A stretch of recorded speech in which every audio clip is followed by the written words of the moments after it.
Mack Wilson was asked who he wants the Browns to draft. Now that's interesting. If you got if you're a linebacker, why would you say we need a linebacker? Any ideas on that? I love it because you believe in yourself, because you want to be surrounded by greatness, because you're not going to run from a fight. He could have said draft a punter, so I don't have any competition. I like the fact that Mack Wilson wants this guy that some think is like a generational linebacker, because Mack Wilson is believing if we draft Isaiah Simmons, it's going to be me and Isaiah Simmons running around out there for the Browns for the next 6 or 8 years. So I admire Mack Wilson for Well, wanting you can Isaiah never have Simmons. enough left-handed pitching either, by the way. Well, that's true, but again, they just let Joe Show go. They just let Christian Kirksey go.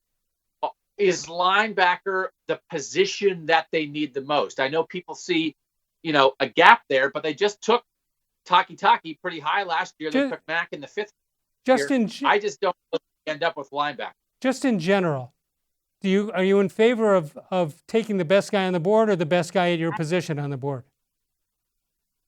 I think you have to assign positional value to some degree these days. For instance, I'm kind of on the boat of I would not take a running back super high. And for instance, the Colts, when they took Quentin Nelson, number 6, a couple of years ago, and he turned into an all-pro immediately, and they got a lot of credit for that.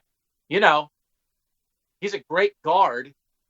Do you win with guards? I just think sometimes when you're a franchise like the Browns, you've had some bad luck. You've got to prioritize the positions that matter most. It's not just the best player. It's the best player at the most important position. So pass rusher, cornerback, tackles, that's where you really, I think, need to early in the draft, not linebacker.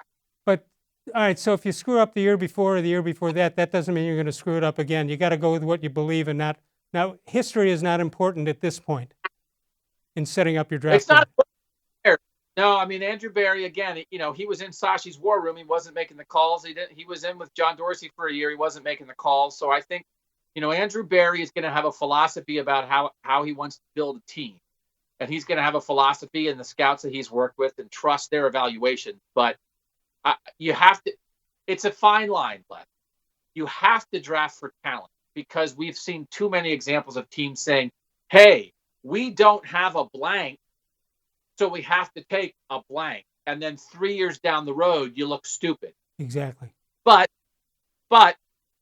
they have a huge hole at left tackle. There's a bunch of great left tackles here. I think for the Browns, everything's lining up.